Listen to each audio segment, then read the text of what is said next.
So if you've ever searched for hearing aid information online, you've probably stumbled across Eargo invisible hearing aids. Well, in this video, I'm discussing the pros and cons of Eargo hearing aids compared to hearing aids fit in a clinic by an audiologist.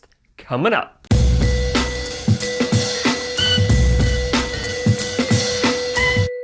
Hi guys, I'm Cliff Olson, Doctor of Audiology and founder of Applied Hearing Solutions in Anthem, Arizona. And on this channel, I cover a bunch of hearing related information to help make you a better informed consumer. So if you're into that, consider hitting the subscribe button. You've done it, I've done it, now we have to live with the consequences. I'm talking about an online search for hearing aids. And probably just like me, you're starting to see banner ads like crazy for literally every type of hearing aid that exists. And one of those likely that you've seen is the Eargo hearing aids. And they've gained a lot of traction. I've had a lot of patients ask me about the Eargo hearing devices in the recent months. So I wanted to go ahead and do a video on it. Eargo is a direct-to-consumer hearing aid company that manufactures a really cool invisible hearing aid designed by an ENT and kind of looks like a fly fishing lure. The company was started in 2011 and started selling their devices in 2015. They're really intended for individuals who have a mild to moderate high-frequency sensorineural hearing loss, and their intent is to really get them in the ears of individuals who are a little bit younger on the spectrum with hearing loss and who either don't have access to a hearing care professional or just flat out don't want to go to a hearing care professional. After hearing so much about the Eargo invisible hearing aids, I wanted to order a pair for myself so I could test and review them to see what all the hype's about. Just a fair warning, this is a rather lengthy, in-depth review. Let's do a quick unboxing so you can see what you get. Alright, so let's do the unboxing. Here we have the Eargo box, very high quality, nicely put together. Slide the sleeve off, and when we open this, it has three very distinct sections. We have a literature section, an accessory section, and the charger and hearing aid section. So we'll start first with the literature section. Comes with a quick start guide, which is perfect for people who don't want to waste a lot of time reading. Has everything you pretty much need to know. Then you have a larger user manual in here, definitely thicker. Couple of shower stickers, so you make sure that you don't wear them while you're in the shower. Very nice little addition here. And then also some referral cards for you to hand out to friends so they can get a demo unit that's non-functioning, but they can see how it feels inside of their ears. There you go. All right, so that's it for that first section there. Now we'll go to the accessory section. This tab says pull, so we'll pull on that. Open this up. We have some replacement flexi fibers in the regular size and the large size, and some extra wax traps here just in case wax tends to plug up these invisible canal devices. You can change out the wax trap, and then it comes with a pretty standard brush as well. All right, getting charged up. This is where our charger is, or the charger cable. Pretty standard charger cable, very universal to be used with other types of electronics as well. And it has a USB connection, and then the adapter that you can use to plug it into the wall, so you don't need to use a USB port. Pretty standard stuff there. And on to the exciting part, which is the actual charging kit that has the devices inside. Now when you get this, the devices are asleep, so they will be holding some form of a charge. As soon as you peel the sticker that they have off the back of this and open it up, that will wake the devices up. And they typically come shipped with some charge in them, which is indicated by these lights. And then this pack, not only does this charge the units, but actually stores some battery, so you can take this on trips with you without taking the cables that we had over here. So very, very neat. Underneath this, we see here that it says a clean ear is a happy ear, alluding to the fact that you need to make sure you have clean ears before you use these devices. If you have earwax inside of your ear, it will very easily affect these devices and either make them not work at all or give you excessive feedback, because that earwax reflects the sound back outside of your ear. So let's actually take a look at the devices here. Pretty cool, if you ask me. Definitely looks like some form of a fly fishing lure.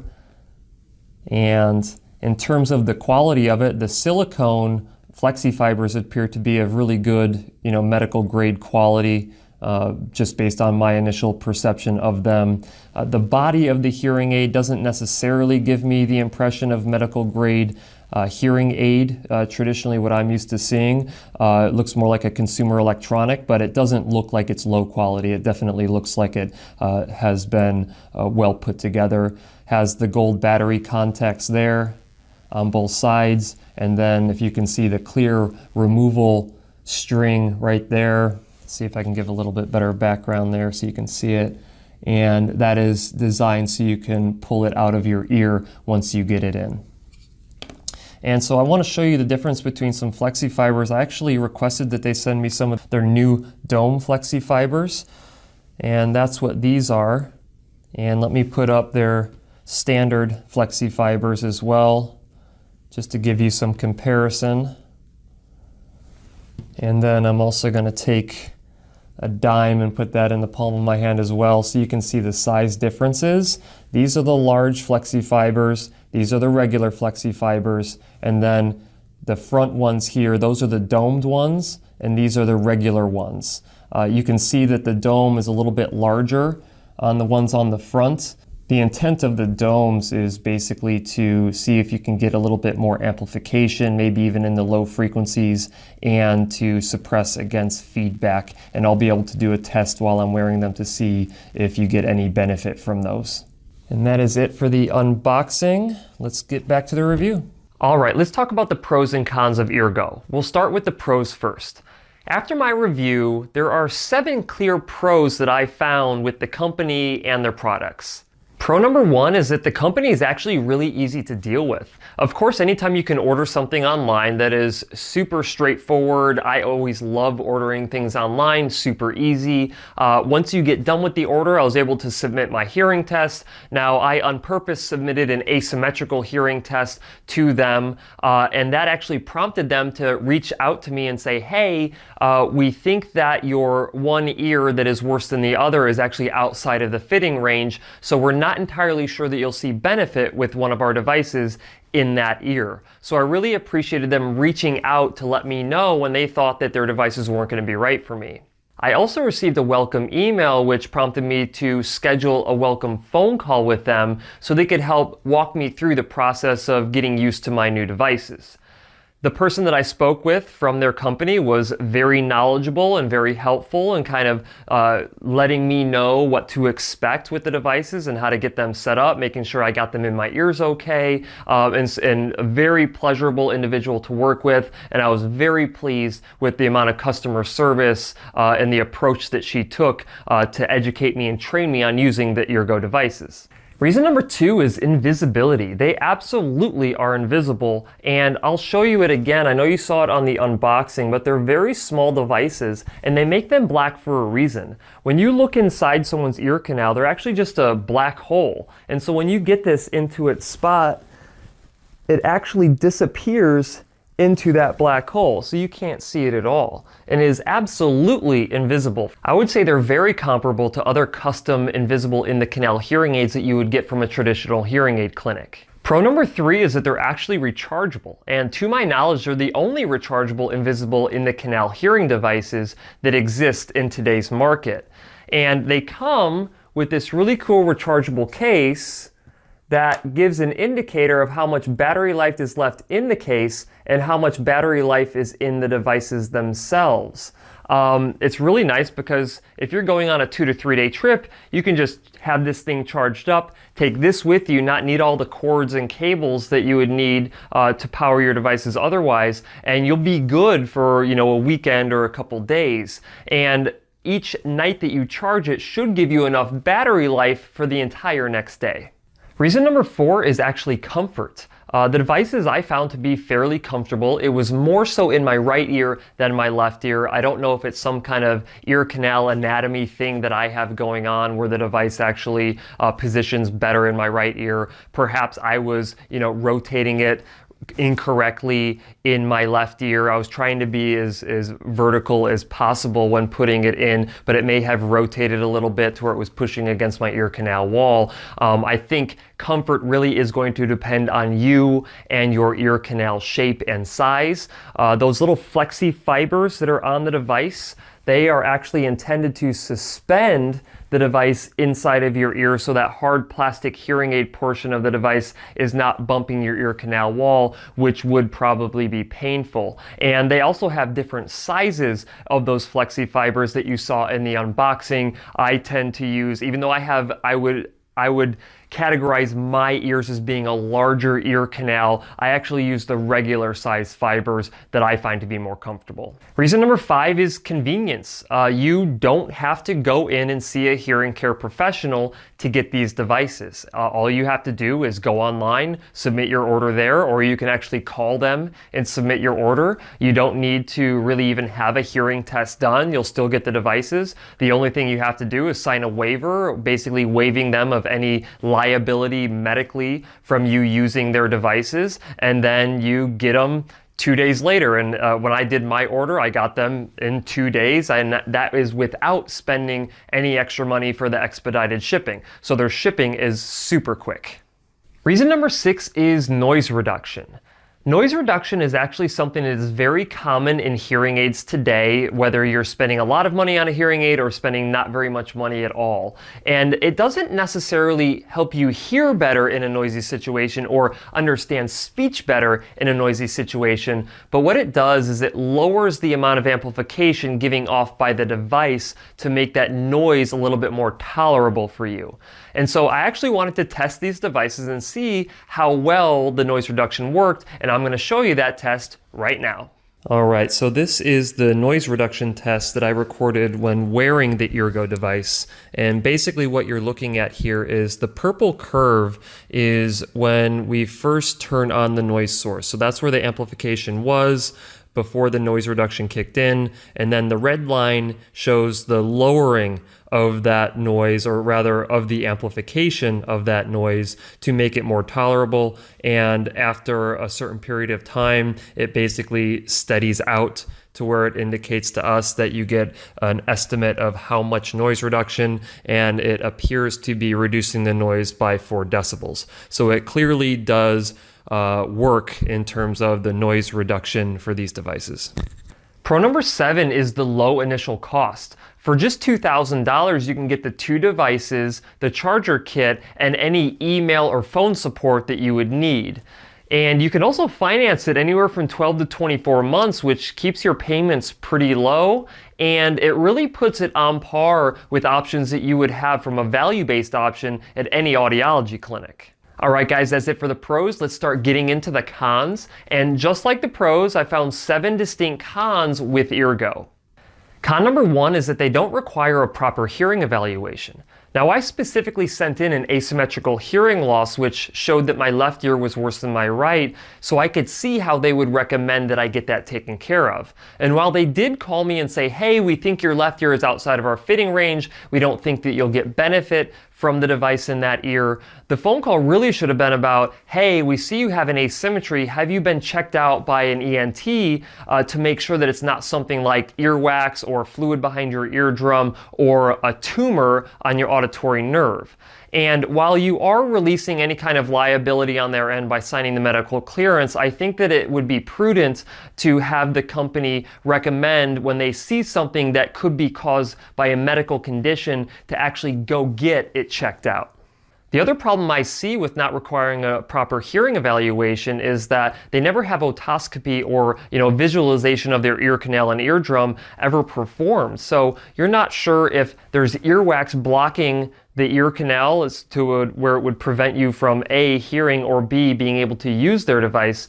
They just, in their packaging, kind of allude to this idea of a clean ear is a happy ear, and to make sure that you give your ears a cleaning before you put the devices in. But in my experience, when patients think about cleaning their ears, they're using Q-tips, which can A, either push earwax back further inside of your ear canal, or you can even get something as severe as a ruptured eardrum if you put that Q-tip in too far. Con number 2 is that they only sell in pairs. So if you only have a hearing loss in one ear, you still have to buy 2 devices. When I submitted my hearing test, while they did call me and say, hey, we don't think that you'll get benefit from a device in your left ear, I basically returned the email saying, well, then can you just send me one? And they said, no, it's either you buy two or you get nothing at all. Con number 3 is the long-term cost.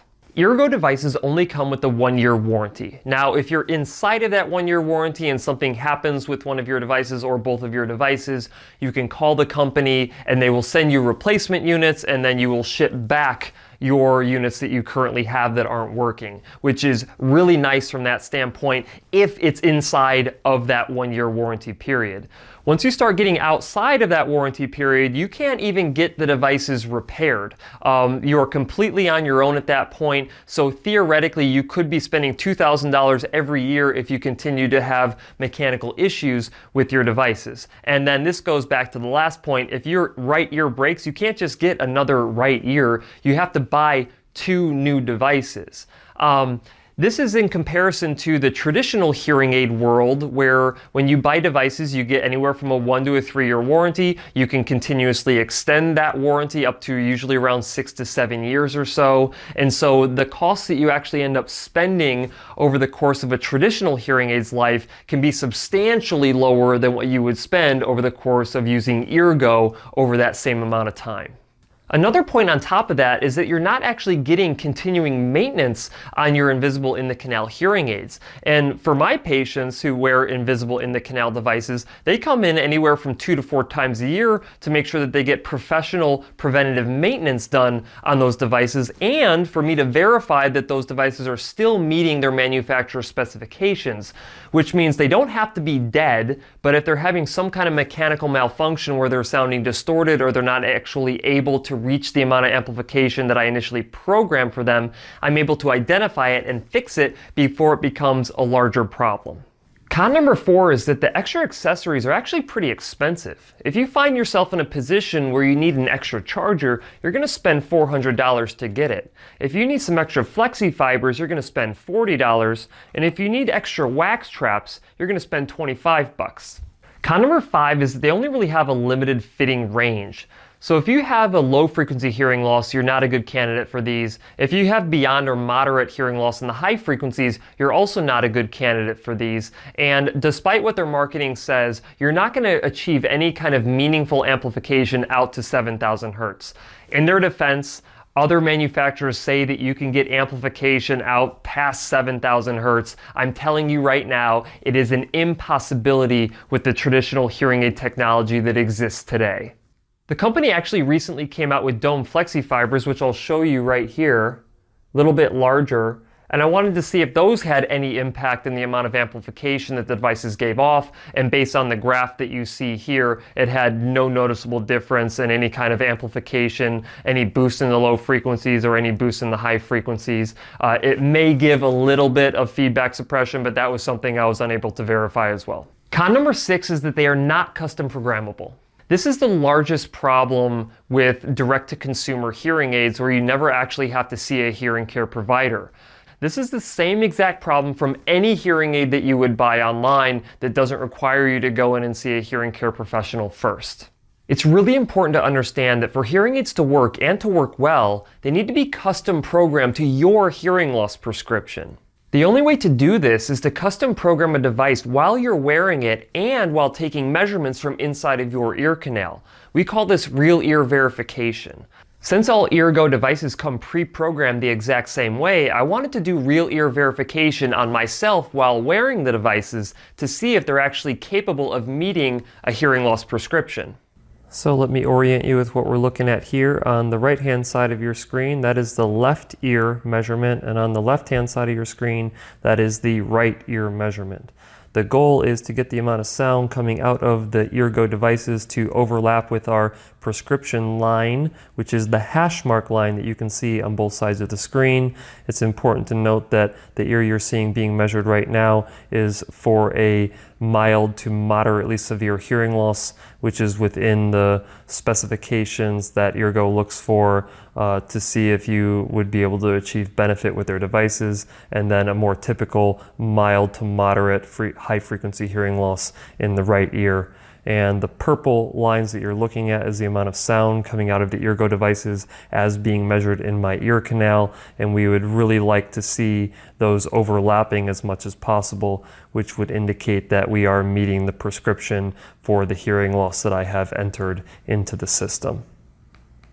Okay, so that first curve that we did in purple was for the first volume setting. We are now measuring the second volume setting right now. So a little bit louder. We would expect to see that solid red line climb a little bit higher and closer to that prescriptive hash mark line that we have right now that is indicated by the color red. It's staying in the same position, it's just overlapping the purple color that we were measuring from volume setting number 1. And you can see that on the left ear we are still far away from our prescriptive targets, and on the right ear we're getting a little bit closer but still off. And we're measuring the third volume setting here, which will be represented by the turquoise line. As you can see, you're getting, of course, more amplification on this third volume setting, getting closer to that prescriptive line that is staying exactly the same, which is for a mild to moderately severe hearing loss. And on the right ear, that turquoise line is actually starting to over-amplify a little bit in those mid frequencies while still being under-amplified for the high frequencies. And we're now measuring the loudest volume setting, which is volume setting number 4, which is represented by the solid green line. We would expect it, of course, again to continue to rise and get closer to that prescriptive target line. And we can see we're starting to meet targets a little bit in those mid frequencies because we're getting some overlap there. And on the right ear here, we can see that we are still over amplifying in the mid frequencies and not quite meeting our targets in the high frequencies. As we look at this, it's important to notice that we get substantial roll off in the amount of amplification after around 3000 Hertz. So as you can see, the Eargo devices didn't meet the prescription for that typical high frequency hearing loss, at least not while I was wearing the devices. While this doesn't necessarily mean that you wouldn't get some benefit out of the Eargo devices, it wouldn't be programmed to give you the ideal amount of amplification.